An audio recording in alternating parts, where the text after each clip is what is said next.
Welcome to Business Morning on Union Television. This is a program where we discuss business strategies and development. We've been talking on customer service, and this is our third episode on this series, Customer Service. I am Onyinye Eslofo, and today we're going to be looking at structures for excellent service delivery. We'll be going on a breakdown, and when we come back, we'll delve deep into excellent service delivery, how to develop structures. Stay with us.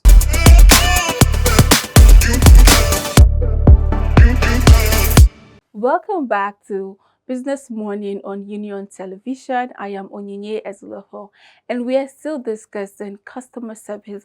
Today we're looking at structures for excellent service delivery. How do you implement structures that would support service delivery?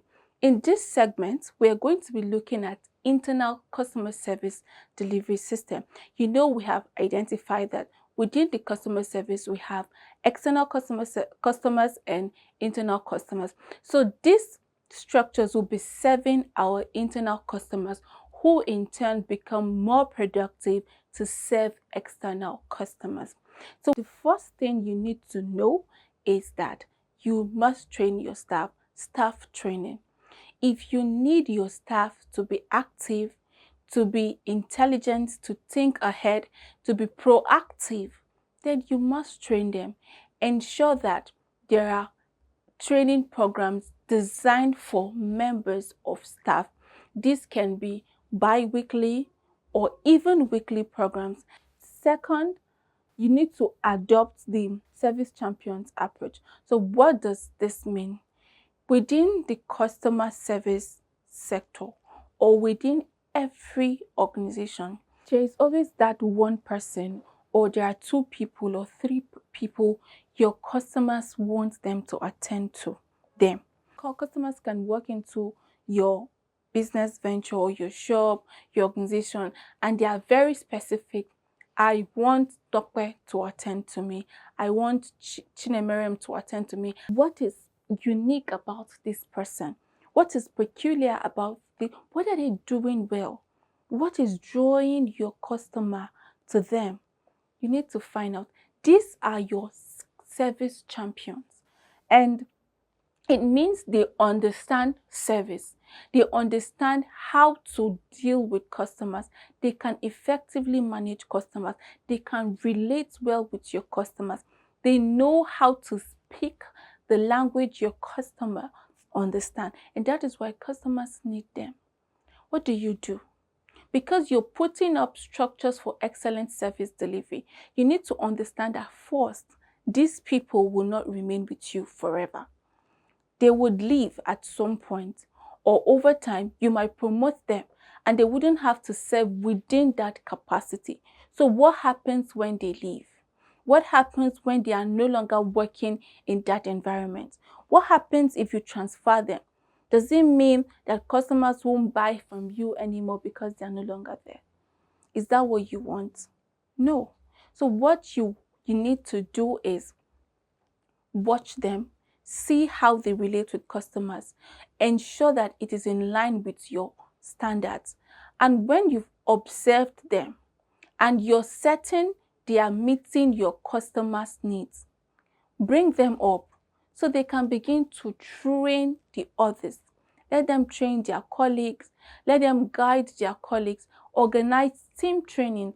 You can divide the members of your staff into clusters, and then they will take turns in training the other people to bring them up to pace. Otherwise, there's going to be a very big gap and nobody is going to close it. The next thing we're going to be looking at is identifying role models. For every organization, you should have your customer service role models. Your role models can be cluster leaders, they can be team leads, they can be supervisors, because they have earned it and they understand the work. So how do you choose these service role models? First, you need to train all your staff. After training, you make them understand the company standard. Every company has a standard. Ensure that every member of your team understands the organization standard, what should and what should not be done, how you relate with your customers, at what point your customer is supposed to do a certain thing, at what point are you supposed to hand over duty to a superior, what is obtainable within your organization, and what is not accepted. Everybody in your organization should know this thing. How do we enforce our policies? What are our styles? Are there unique things? Are there things that are peculiar to our brand? Every organization has things that are peculiar to them. So as your team members are getting in, as you're getting people on board in your team, you ensure that you train them and you let them understand what your standards are. So with this, you're able to identify your role models within the organization, and other people, other members of staff can reach out to them for guidance, for assistance when necessary within the organization, within the business, to ensure that your service delivery is carried out uninterrupted. But it doesn't just stop there. Communicate your standards to your customers as well. So customers know what kind of treatments they are expected to receive when they come into your organization. Customer knows how your members of staff should talk to them. Customers should know their limits, because when a customer knows what should be done and what shouldn't be done, they wouldn't want to break the rules. They already know that this organization policy or your standard does not permit certain things, and they wouldn't want to do it because they know your staff will not give in. It is the standard. The next point we're looking at is showcasing satisfactory clips. When your customers are satisfied, you have clips. Try to document processes. What did you do? How did you attend to this customer? What made this customer this happy? Why are they satisfied? Is it because of timely delivery? Is it because of your packaging? Is it because of the communication style? What exactly happened? So during your briefings, during your training, you can play clips of how your customers react when they have good service delivery. When you play clips of what your excellent service delivery system should look like, when your staff sees it, they know what to do, they know what to expect, they know how to relate with your customers, they know what is good and what is bad.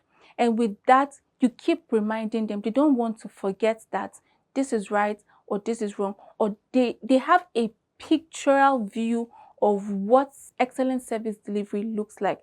The next point is innovation. Don't be rigid. When you're working at excellent service delivery, you're working with experts, remember. You do not just employ people. You didn't employ random people. You employed experts with experience to work with you in making this vision work. We've been able to discuss the structures for excellent service delivery. This is not all there is to building structures for excellent service delivery, but these are some of the things you need to put into consideration when building structures for excellent service delivery. And I know this is enough for you to get started and to modify the structures in your organization. We'll be going on a short break, and when we come back, we're talking about the 5 P's of customer service. It's still Business Morning on Union Television. Stay with us.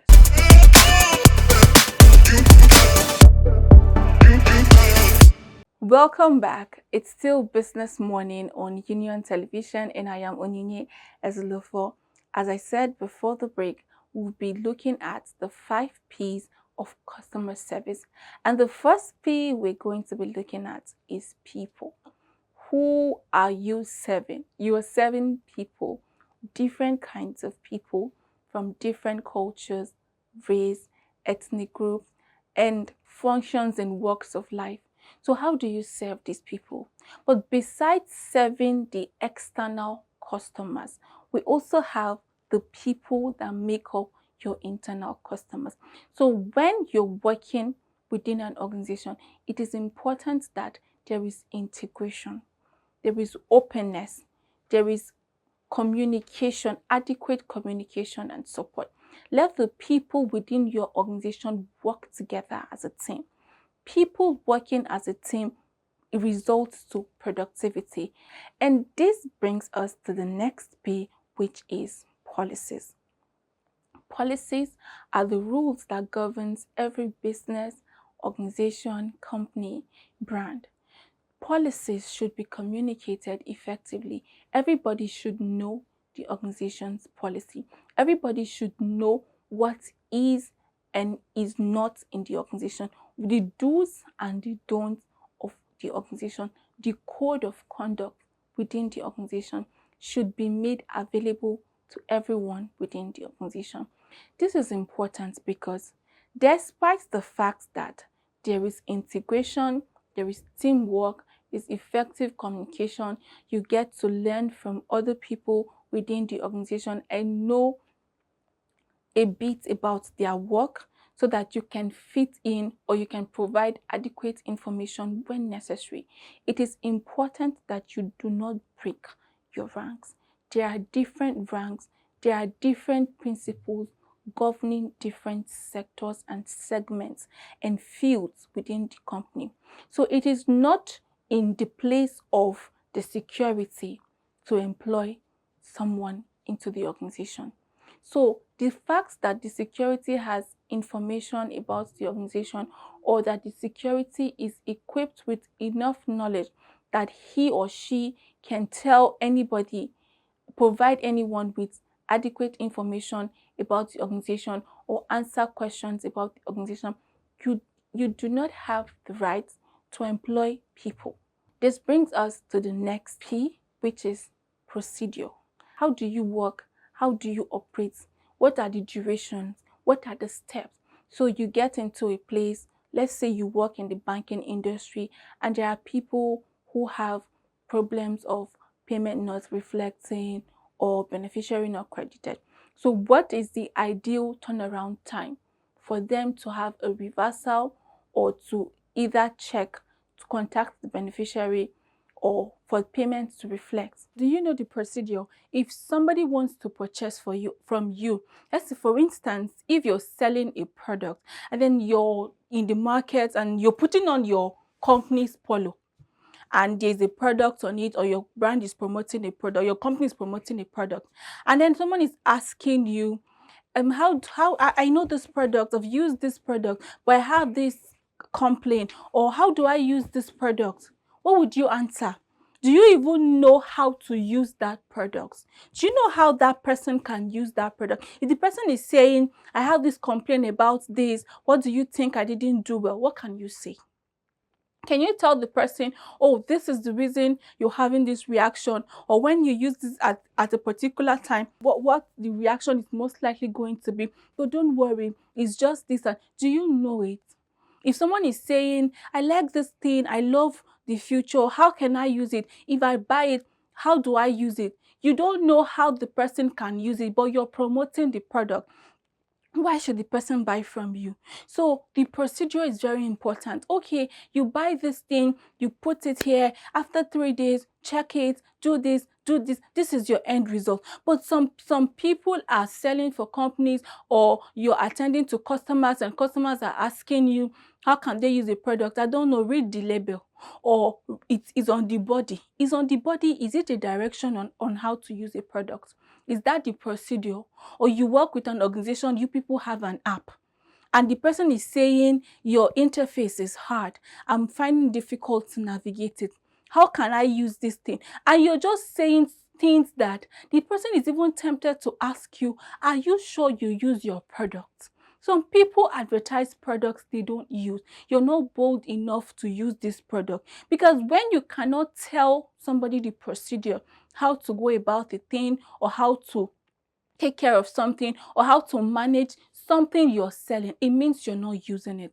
So you should know your procedure. Know the procedure so you can help your customer at any time. The last P we're looking at is places. So if you have a product or your company has organizations. Now, People want to know where they can get your product, and you're the company's ambassador or you're the customer service rep. Your customer is asking, how do I get your product? I don't know, just come to our office. I am in Ibadan, I am in Kano, how do I get your product? You don't even know your company's locations. You don't know the different channels of distribution your company has. You can tell the person, oh, go to ShopRite Kano, go to ShopRite Sabongari, you're going to get this product here, or go to Gwagwalada, you're going to get this product here. But when you don't know, it becomes very difficult for you, and that is something that can turn off your customer. So the 5 P's of customer service should be observed. At this point, we're going into the marketplace where we'll be interacting with market people to know how they are able to interact with their customers, if they've encountered difficult customers, how they're able to manage them and grow their business, because the meat of every business is your customer base. Come with me. This is Marketplace Synergy, a segment of Business Morning where we interact with market people to learn about their businesses, their challenges, and their success stories.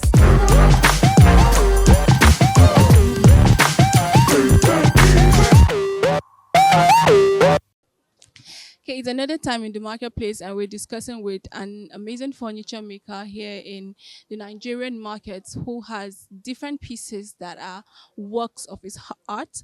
He's going to let us know how long he's been in this business and why he decided to go into the furniture business. Good afternoon, sir. Good afternoon. So, we want to know how business has been for you and how long you've been in business. I've been at this work at July 1st, 1987. 1987. Yes. That's over 20 years. More than 30 years. So why did you decide to go into this business? Why did you decide to start making? You make all these seats here, right? Because when they train me to Form 5, they don't have power to train me to university. So go and put me to furniture work at Albert Furniture Company at Ikoto. Okay, so how long did you learn before you started your own? 5 years. So you were at Ikotun for 5 years, then you now came here and started. Started my own. I work for many places. I work for many people as a job man before I create my own. So this your own. How long has it been? More than 20 years. 20 years. So what are the possible challenges you faced as a business person here? The challenge that we have is that this kind of thing that you bring come, we don't have it. Because when they come, that we don't have anybody to help us expose our business. They look us like a local person, and that what we are doing says is not, and work for different. We know how many furniture company at Mushi. I work there. I challenge. And what we work there, work for all this Lebanon company before we started our own. But this work is very, very fine work. This work, I marry, born children that they go to university, good house. I thank God for everything about this work, this furniture work. So now that you have your own company, do you train people as well? I train many people. I train people that are working for me. Do you train them in batches? Like you have different set of people working with you at a particular time, or do you just have Because people that are not learn to learn work again. As I told you for the first time that I learned work for 5 years, people that are not learn work again, work and pay, they are doing. how do you now work with this job man that you said? How I'm working is that they will just come like say they are a carpenter. So from there, I'll train them to my own pattern. Say, okay, are you a carpenter? You know about it. Look at how we are going to do it on my own style. So easy for me. It's not that I'll train them from starting, but they have their knowledge. They have the knowledge of the work, but as we can do our own different, because as I play this, as I think learn my own different from where they learn their own, but I will still turn them to my own style. That is it. Wonderful. So, what are the possible business challenges you're facing with regards to your customers? So, the people that are coming to buy seeds. And by says they have confidence that nothing will going to do their job. Nothing. Have confidence at cement. Nothing. Added furniture at cement. Nothing. And all of us are at cement. So all of us will do challenge about our work. Do your own, I'll do my own style. So everybody bring your own knowledge. We are challenging ourselves. So they should not fear to come to cement and come and buy their furniture. That means because you have a lot of competitions. Yes. How do you manage your competitions? Because you have neighbors who are making seeds too, and there are people who sell solely imported seeds. Some people say have trust on what they buy. They feel have trust. See, have some people that come and buy something like almost 20 years, 10 years, 5 years, and they're still using it. So bring their neighbors come. See what their buys is all this day. They're still using it. So what would you tell somebody that wants to start this kind of a business? A young person who wants to start this kind of a business, what would you advise the person to do and how the person should go about it? Anybody that want to start a business, we're not going to lose the starting. We focus on the end. Because if you focus on the starting, you can never be able to get the sense to do it. Because the work, the work switch, but the starting, we realize that you should leave it. But at the end of the day, we are going to see say everything will go easily. Yeah. So you're asking the person. Starting. Look the end. And at the end of the day, I promise the person that he will smile. So you're asking the person, whoever wants to go into the furniture business, to be patient and start. Amazing. Thank you so much for your time and thank you for your advice. So, to anyone who intends to start a furniture business, he is saying you need to learn the job and you also need to calm down, be patient with yourself for the start, and then have be very obedient to your master and also have the future in mind. Thank you so much for joining us. And that will be all on Marketplace Synergy today.